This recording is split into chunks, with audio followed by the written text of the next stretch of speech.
I'm struggling to find a beloved bracelet, and I can't shake the feeling that my mother-in-law may have taken it without asking. This isn't the first time she's borrowed my things without permission. My husband, Richard, tries to ease the tension by reminding me that the bracelet was a gift from my mother, suggesting I just let it go. It's frustrating that he always seems to side with her, never defending me, which only makes things harder for me. Then things took a turn for the worse. Someone stole Richard's prized luxury car, and I have a strong suspicion about who's behind it. My name is Julie, and I'm 30 years old. Until recently, my life with Richard was blissful. We had just celebrated our first wedding anniversary when everything changed unexpectedly. Both of us work, but I usually finish my tasks early and start dinner while waiting for Richard to come home. One evening, he arrived with shocking news. His mother would be moving in with us indefinitely after the passing of his father. She felt lonely and wanted to be closer to us as she aged. "Wait, she's moving in with us?" I asked, trying to process this sudden shift. Richard nodded. "Yes, it's been hard for her alone. She needs to feel safe and connected." Feeling overwhelmed, I replied, "But you should have discussed this with me first. We have our own lives. Can't we think this over?" Despite my plea, Richard just smiled and shrugged it off. "It's fine. She just wants to be with us and feel secure. I understand she might be lonely and scared, but you made this big decision without consulting me. Couldn't you have at least talked it over with me? Why should I have to explain everything to you?" "She's my mom," he countered. "But that's just it," I retorted, feeling the weight of the situation. "She's your mom, not mine. I have to change everything because of this. Why aren't you considering how I feel?"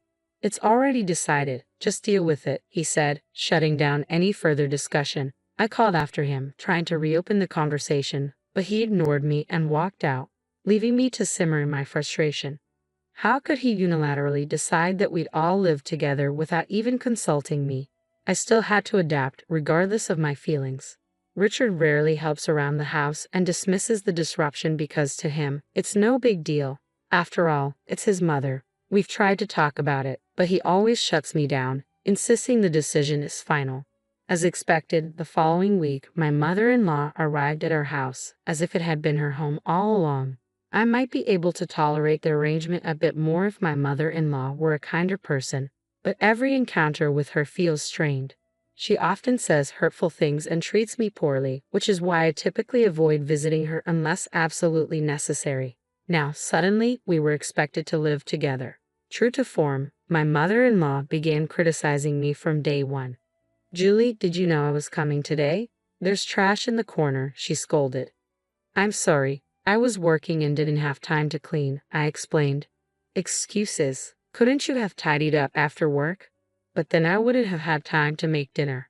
"Oh, come on, stop arguing. How do you even manage being Richard's wife? Be more efficient." I stuttered an apology just 13 minutes into her stay, feeling more overwhelmed than ever. My worries about living with her deepened. Her controlling behavior escalated, constantly stressing me out. Then one day, something unusual happened. I returned home from work to find her greeting me with an uncharacteristically warm smile. "Welcome home," she beamed, which was odd for her. As I hung up my coat, a glint of something shiny caught my eye. It was around her neck. "Wait, is that my necklace?" Unease washed over me as I rushed to my bedroom to check my jewelry box. My fears were confirmed. I confronted her in the living room, where she sat nonchalantly. "That necklace, it's mine, isn't it?" I asked, barely containing my frustration. She smirked. "Oh, you finally noticed. It looks good on me, doesn't it?" Her shameless reply stunned me. "What are you talking about? Please stop using my things without asking. It's not okay." "What's the big deal? It's not like it's going to disappear or anything. Stop complaining and get dinner ready. Richard will be home soon." She dismissed me. As I prepared dinner, she continued to meddle, increasing my stress. That evening, I reached my limit and knew I had to talk to Richard about it. "Hey Richard, can we talk?" I asked as he walked through the door. "What's on your mind?" he inquired casually. "Today, I found your mother wearing my necklace. She never asked for my permission." I took a deep breath, trying to keep my voice steady. "Oh, so you're saying she went into my room, opened my jewelry box, and just took it? Isn't that a bit of an exaggeration?" Richard's skepticism was immediate. "How am I exaggerating? This is exactly what happened," I responded, my frustration brewing. Come on, I'm sure Mom didn't mean any harm. He tried to downplay the situation. A surge of anger washed over me at his automatic defense of her. Struggling to remain composed, I continued, hoping to make him understand. So, you think it's okay for her to just walk into my room and take my things without asking? A normal person would at least say sorry.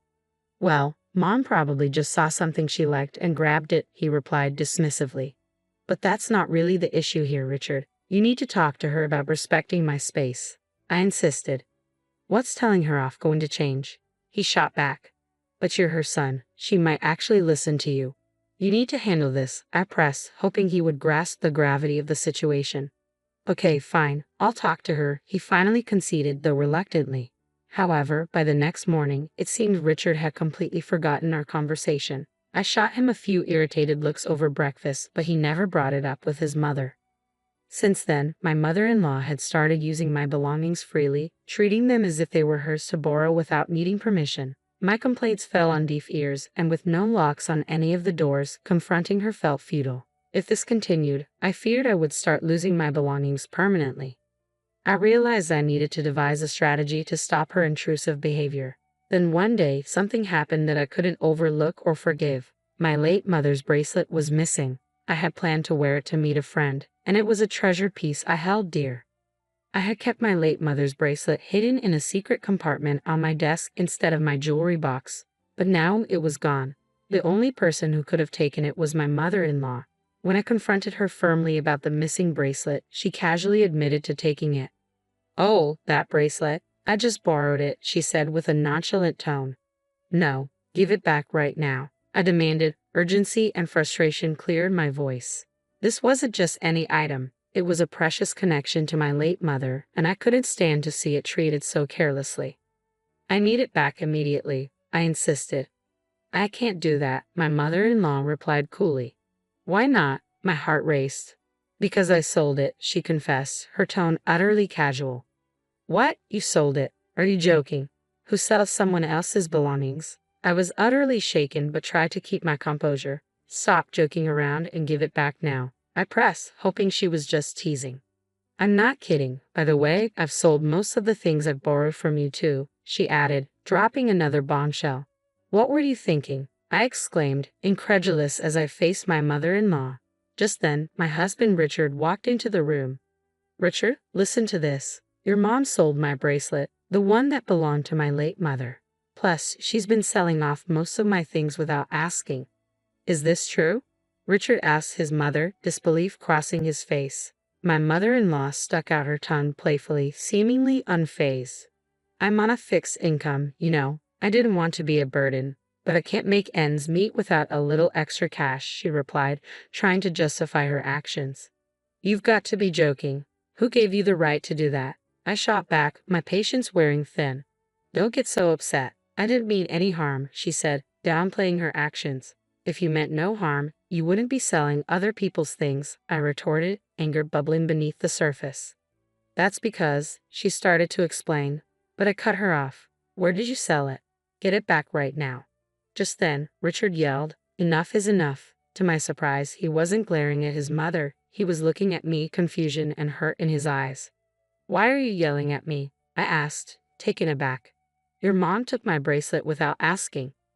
"Be quiet. I did it for Mom," he shot back, frustration lacing his voice. "For Mom? Seriously, why should I give up my precious things for her?" I retorted, my voice rising in frustration. "Because it makes Mom happy. She's your mother-in-law. Show some respect and just do as you're told," Richard replied, siding with his mother. I was utterly dumbfounded and deeply hurt. How could my husband not see the unfairness of the situation? How could he expect me to simply comply and sacrifice my precious belongings for his mother's happiness? This whole ordeal was becoming unbearable. I could no longer endure his mother stealing from me or Richard's unwavering support of her. I was at my breaking point. Fueled by escalating anger, I shouted, "That's it. If you won't take this seriously, maybe we should just get a divorce." My voice trembled with emotion. "Stop joking about divorce," Richard retorted, clearly not taking me seriously. "I'm not joking, Richard. I'm dead serious," I replied, my determination unmistakable. "Fine, whatever. I'll get the divorce papers today," he said dismissively. Fine, if that's what you want. I'm okay with it, I shot back, equally resolute. As we argued, I caught a glimpse of a satisfied smirk on his mother's face. It suddenly dawned on me that she had never liked me. Perhaps her true aim was to drive me away and secure the house for herself and her son. That night, Richard returned home with the divorce papers already filled out. After signing them, I began packing my belongings, deciding to wait for the right moment to leave. The next day, during my work break, I noticed multiple missed calls from my sister Megan, who lived nearby. Concerned, I called her back immediately. "Megan, is that true?" I asked, alarmed by her news. "It is, no doubt about it. It's not common around here, but it's true. I took a photo, so I'll send it to you. Make sure to check it on your end," she informed me urgently. "Okay, got it," I replied, ending the call. After hanging up, Megan sent the photo, providing undeniable evidence that could potentially expose my mother-in-law's deceitful behavior. That evening, as I was calmly preparing dinner, Richard rushed into the kitchen, his expression fraught with worry. "Julie, this is serious. My car, my prized car, is gone." "That is serious," I said, trying to remain composed. "But why aren't you more worried?" His tone became accusatory. "You know how much that car means to me. I've been dreaming of it since I was single, and I finally bought it last year. Remember?" "Exactly. So be more concerned. We're still paying off the loan for it." "Where could it have gone?" he pressed, panic rising in his voice. "Please don't tell me you took it." Suspicion flashed in his eyes. "Of course not, Richard. I have my own car," I replied, feeling the frustration swell inside me. Frustration bubbled inside me at the accusation and the chaos enveloping us. I knew Richard would be furious if I had taken his car, but then I glanced at my mother-in-law, who quickly averted her gaze. That small gesture confirmed my suspicions. "Richard, I think your mom knows something about this," I said cautiously. "Why would my mom know anything about it?" Richard replied, confusion etched on his face. I turned to my mother-in-law, noticing her complexion had drained of color. "What are you talking about?" she asked, feigning innocence. "How is my mom involved?" Richard pressed, trying to piece together the situation. "Well, I got a call from Megan today. She was out shopping and saw your mom driving your car," I explained. "That car is pretty unique, a foreign model and blue. It stands out around here. Megan even recognized the license plate." Richard's anger became palpable as he turned to confront his mother. "Wait, what's going on here?" he demanded. My mother-in-law began to make excuses. "No, Richard, I just borrowed the car for a bit." "Borrowed? Seriously? I've told you so many times not to touch that car." Richard shot back, frustration mounting. "I'm sorry, but I want to drive it," she said sheepishly. "What on earth did you do with the car then? Did you leave it somewhere?" Richard pressed, seeking clarity on the situation. "Not exactly, but I did leave the keys in the ignition. Someone from the neighborhood might have taken it," she admitted, her nervousness evident. "Stolen? Seriously?" Richard was incredulous. "I swear, I drove the car all the way home. I'm not lying," she insisted. To challenge her story, I pulled out a photo to make my point. "Is this why you're lying? Did you wreck the car?" I asked, showing her the picture of my sister Megan, which depicted my mother-in-law driving a badly damaged luxury car. "Megan sent this just in case you took Richard's car and wrecked it so badly that you couldn't drive it back." "No, that's not what happened," she stammered, cornered by the evidence. "Where's the car now?" Richard demanded, his patience wearing thin as we navigated the mystery of the car's disappearance. "If someone stole it from the neighborhood, wouldn't someone have noticed?" he argued beside me. Richard trembled with rage, his voice rising as he confronted his mother with an intense stare. "Are you serious? You wrecked my car, and now what? You just expect me to take it back?" "Calm down, Richard," his mother tried to soothe him. "How can I stay calm? You're paying for the repairs," Richard snapped back. But then she dropped another bombshell. "That's impossible." "I've already sold the car," she confessed, her voice shaking with nervousness. "Sold it? That's not possible. The car is in my name," Richard exclaimed, disbelief flooding his words. "I found a dealer who said they'd buy any car. They told me I could even sell it on behalf of someone else, so I sold it for $5,500, she admitted. Richard was aghast. The luxury car he cherished, one that could easily fetch hundreds of thousands, had been sold for a mere fraction of its value. His mother had been duped by a shady dealer who took advantage of her ignorance about the car's true worth. When Richard grasped the full extent of what had happened, his fury erupted. "You've got to be kidding me. Do you realize how much that car meant to me?" "I'm sorry, Richard. I'll give you back the $5,500. Please forgive me," she pleaded, regret lacing her voice. $5,500 isn't even close to enough. "Get out," Richard commanded, his tone stern and unyielding as he forcibly ushered his mother out and locked the door. Turning to me, his demeanor shifted to one of defeat. "I never thought Mom could cause so much trouble. I'm sorry for not supporting you earlier," he admitted. "Finally, you understand. Don't worry, now that she's gone, I'm over it. Let's move forward happily together," I replied, trying to find some solace in this resolution. "No, we won't," I declared firmly. "I want a divorce." Richard's face drained of color, and he clung to me in bewilderment. "Wait a second. I already kicked Mom out. Why divorce now?" "Don't you get it?" His voice was a mix of desperation and confusion, struggling to grasp why getting rid of his mother hadn't mended the deeper fractures in our relationship. "I've reached my breaking point, Richard. This divorce isn't up for discussion anymore. I'm done trying to repair this relationship. Too many times you've sided with your mom over me, and it's simply not fair." "You're being overly harsh," Richard countered, clearly taken aback by my resolve. "That's ironic coming from you," I shot back. "When I needed your support, you did nothing. It felt like you cared more about your mother's comfort than our marriage. My feelings for you have soared just like they have for her." "Julie, please calm down and rethink this," Richard implored, desperation lacing his voice. "This entire situation stems from your choice to prioritize her over us. Remember that. I'll never forgive you for it." "And what happened to the car?"